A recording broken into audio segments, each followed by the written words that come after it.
Welcome back. At the commencement of Act 4, we see Richard at his peak. After all of this scheming and plotting, he's finally on the throne of England, and everyone is either too deceived or too scared to say anything about it. But now, something really interesting begins to happen. Commentators and critics often make note of the pattern in this play of a sharp rise and an equally sharp descent that Richard undergoes. All of the qualities that won him the crown, his cunning, his charm, his devil-may-care attitude, seem to desert him the moment that he attains it. So what happens here?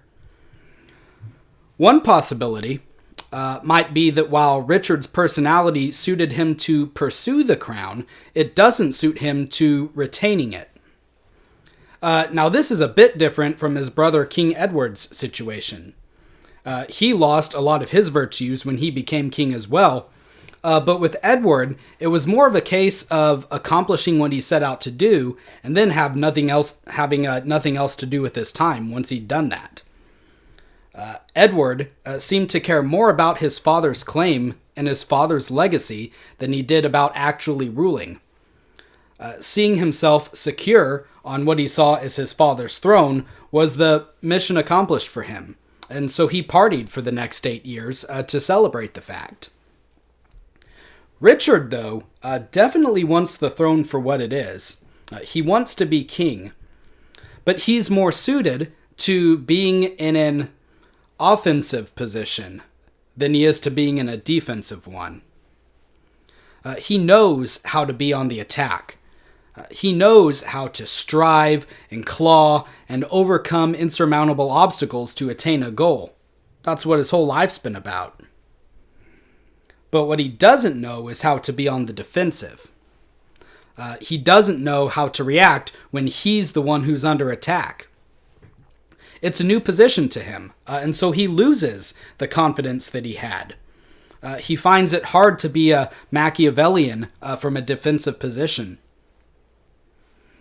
I think kind of related to this thought is the idea that when Richard has time to plot, he thrives. But now, being king, issues arise where immediate action is required. And he seems to have trouble thinking on his feet. So he has devilish, well-laid plans in the beginning because really he doesn't have anything else to do with his time. Someone else is on the throne who doesn't seem likely to be going anywhere, so he can mature his plans slowly. And if he makes mistakes, they're easier to cover up and to start over without anyone being the wiser.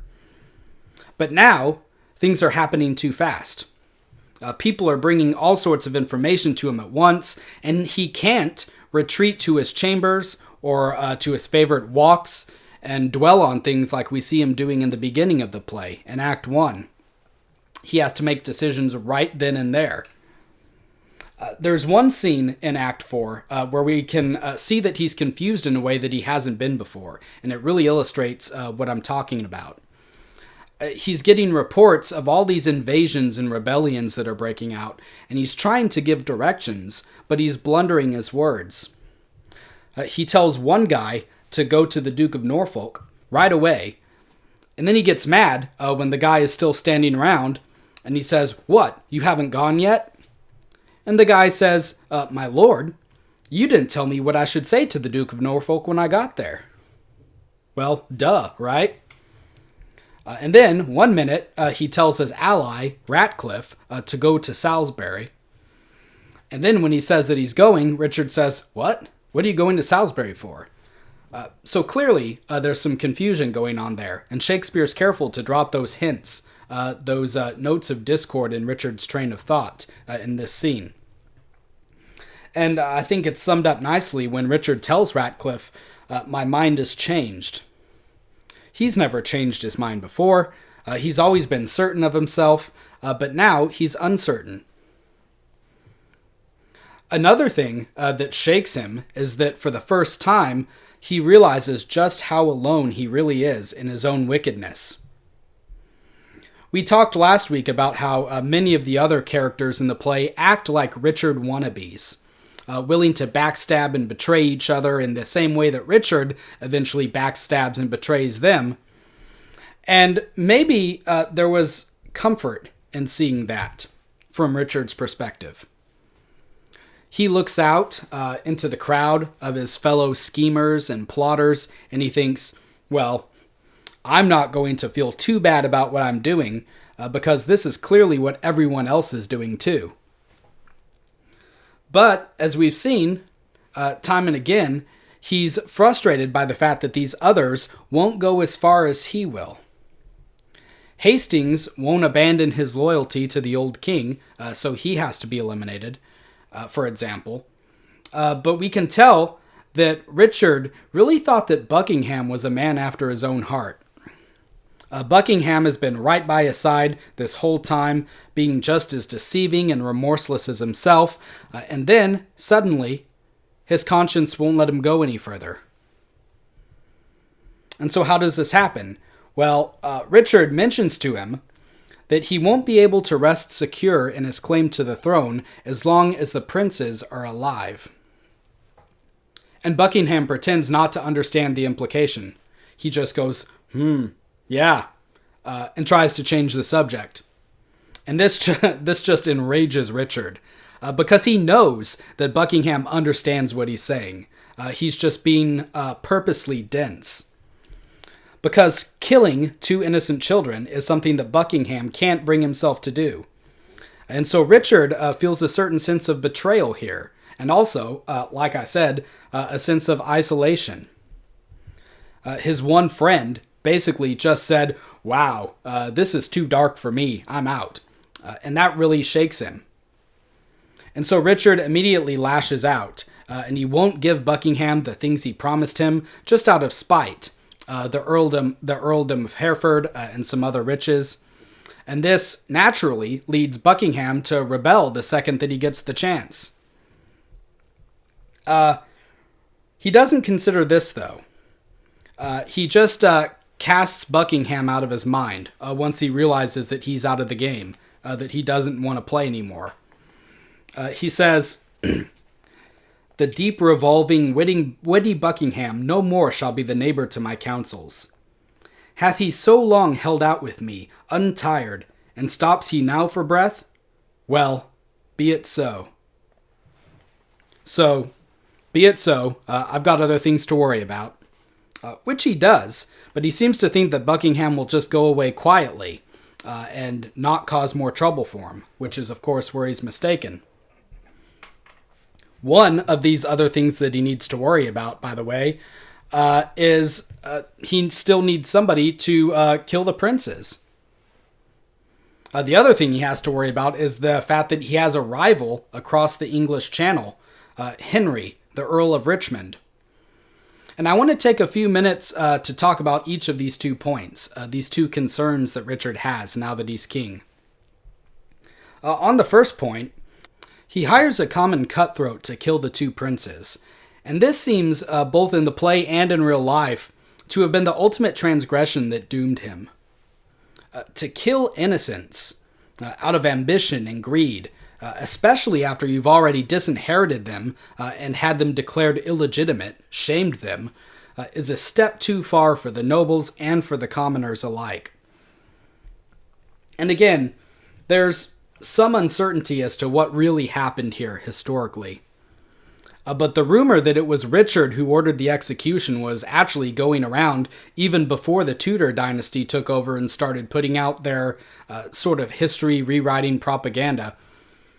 So even if Richard didn't order the execution, the citizens at the time appeared to believe that he did, or they appeared to have believed that he did. Others have proposed that the princes were actually murdered by Richard's successor, who we'll talk about in a minute. But the problem is that we don't know what happened because their bodies were never actually found, at least not at the time. About 100 years later, workmen found 2 small skeletons in a box under a staircase in the Tower of London. And it was widely believed that these were the princes, Edward and Richard. And the current monarch of the time, Charles II, had the skeletons buried at Westminster Abbey with the other kings and princes. But it was never concluded that even those skeletons were the two princes that had gone missing or had been murdered. Long into the reign of the Tudor dynasty, individuals would rise up claiming to be one of the long-lost princes, though they were most likely pretenders.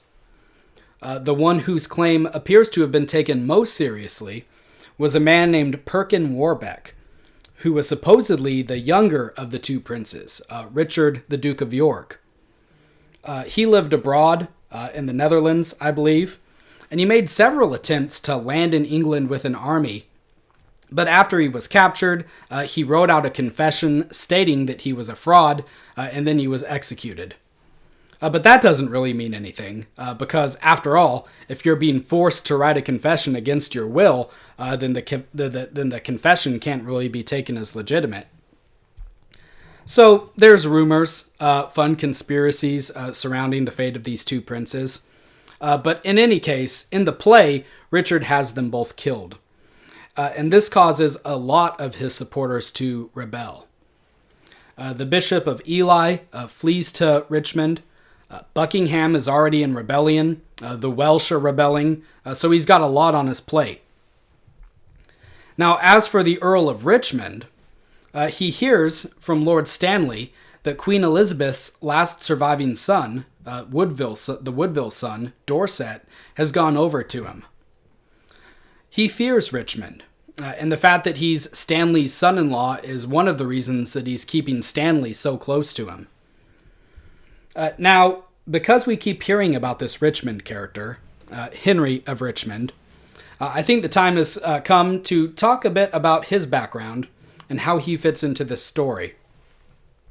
So, you'll remember back when we were finishing up our lectures on Henry V, that I talked a bit about what happened to Queen Catherine after Henry V died, about how she formed an attachment with a Welsh courtier named Owen Tudor, who was the keeper of the Queen's wardrobe, and how she had several children by him, the first of which was a man named Edmund Tudor. So after Catherine died, Edmund and his brother Jasper were brought up by a woman named Catherine de la Pole, who was an abbess of a nunnery called Barking Abbey. Now, this abbess was also the brother of the Duke of Suffolk, who we met in the Henry VI plays.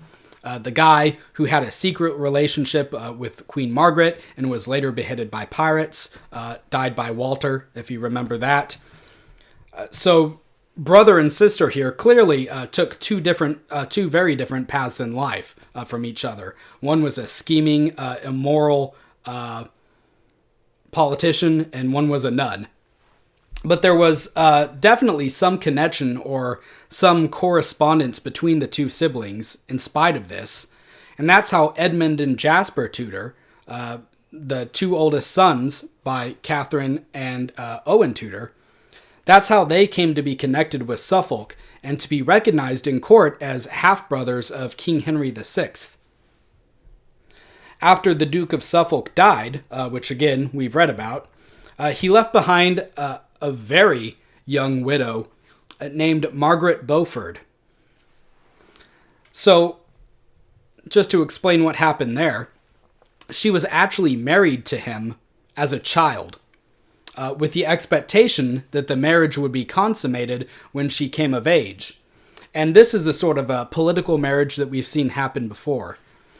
Suffolk wanted to ensure that she was technically married to him, though, because as a Beaufort, we've heard that name too, she was descended from John of Gaunt. Remember that the Beauforts were a line that descended from Gaunt's relationship with his third wife, that were later declared legitimate. So young Margaret actually had a claim, though distant, to the throne, which is again probably why Suffolk married her. He wasn't planning to have a romantic relationship with her because, again, she was just a child, but he wanted legally to have that union so that he might have a claim to the throne at some point too. But after he was killed, Edmund Tudor stepped in and he married Margaret Beaufort. And he eventually did consummate the marriage when she grew up, resulting in this very same Henry of Richmond that we're talking about now.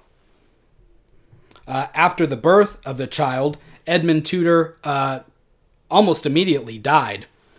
During the War of the Roses, he was taken prisoner by the Duke of York's forces, and he contracted a disease, probably the plague, while in prison. But he did have this child with Margaret, so she's still a young widow with an infant, and so she marries again to a guy named Sir Henry Stafford, but he also died during the War of the Roses, during the Battle of Barnet. So she wasn't really lucky in her marriages. But then she gets married a third time, and this time it's to Lord Stanley, who we've been reading about in Richard III. So Henry Tudor, or Richmond, whatever you want to call him, is Stanley's son-in-law. He's been living across the Channel in Brittany ever since the Yorkists had taken the throne 8 years earlier. So through his mother, he did have a claim to the throne, coming down from John of Gaunt. And now, as we read in the play, negotiations were in the works, also through the efforts of his mother, to have him marry Elizabeth of York, who was King Edward and Queen Elizabeth's oldest child. We haven't really heard about this girl up until this point, but that's because her younger brothers were still alive, the two princes, and in the line of succession, they had precedent. But now that they've both met their ends in the Tower of London, everyone is looking at this girl, Elizabeth the Younger, who was about 19 at this point. Everyone's looking at her as someone who has the most legitimate claim to the throne, apart from Richard III. And that's why Richmond's mother and his other supporters are working through secret communications to make a marriage pact between the two of them. So Richmond and Elizabeth can kind of unite these two houses, York and Lancaster, and have this really solid claim. And that's also why it's important for Richard to now try to marry her himself. Because whoever can attach themselves to her can shore up their claim to the throne. So we get a scene that serves as a sort of mirror scene to the one back in Act 1, where Richard successfully wooed Anne. Only things are very different this time. Now he's trying to persuade Queen Elizabeth. And he's trying to persuade her that she should consent not to marrying him herself, but consent to him marrying her 19-year-old daughter. And she's a much tougher sell than Anne was. Remember back in the last play, how the back and forth between her and King Edward was really witty and cunning, and it eventually convinced Edward to make her his wife, not just make her his mistress.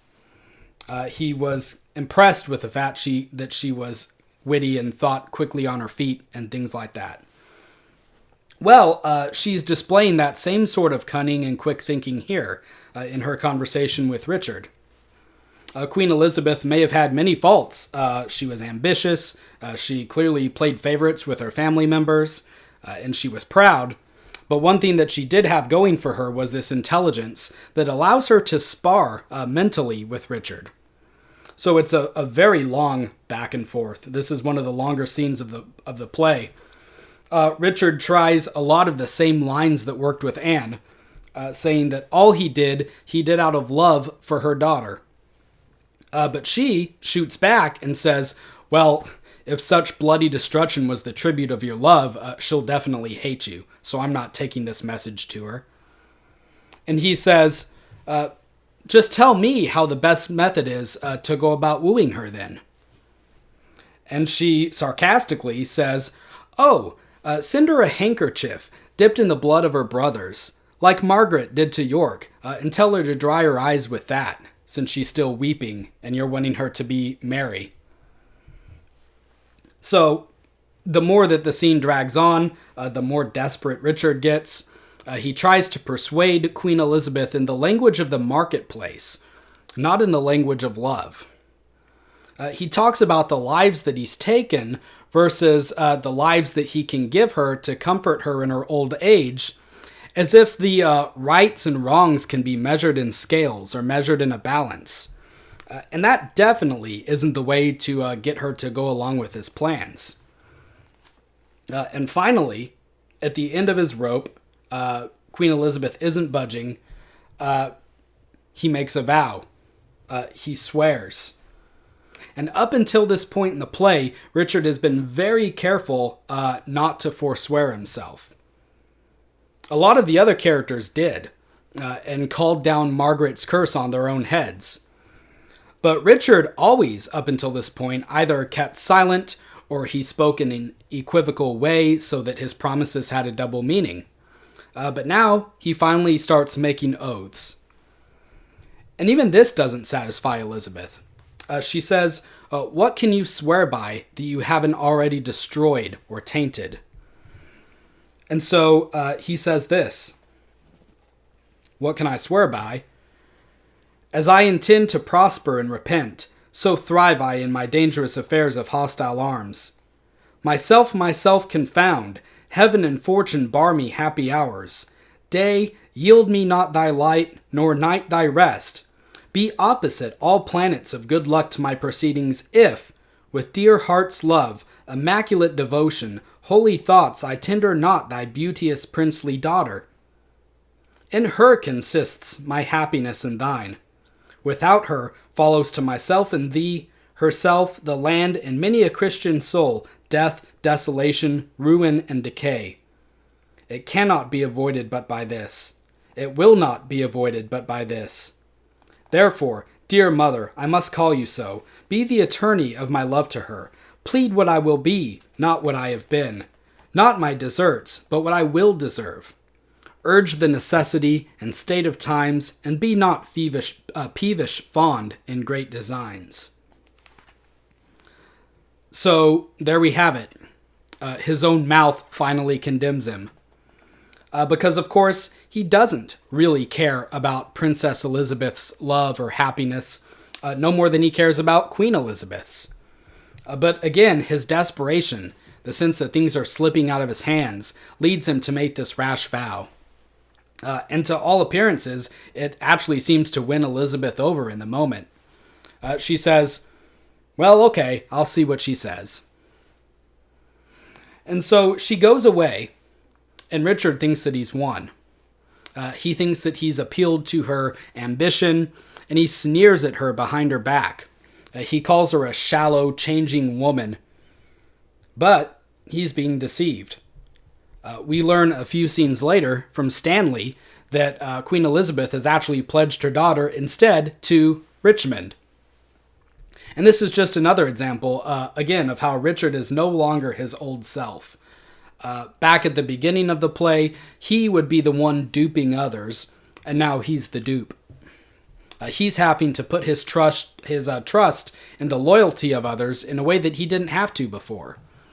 He's taking Elizabeth at her word, and he's also taking Stanley at his word. He knows that there's potential treachery brewing there, but now he really needs allies, so he just has to trust. He even takes Stanley's son prisoner to ensure that he'll remain loyal during the upcoming battle, because he knows that he needs Stanley in the field with his troops, fighting on his side. And now, everything's building up toward the Battle of Bosworth Field, which we'll read about next week.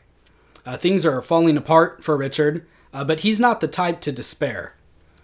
He's not like Richard II, who threw himself down in the sand and wept when he heard that his kingdom was slipping out of his hands. This Richard, he's a fighter. So, for next week, read Act 5 of Richard III, and we'll finish up our discussion of the play. Thanks for watching.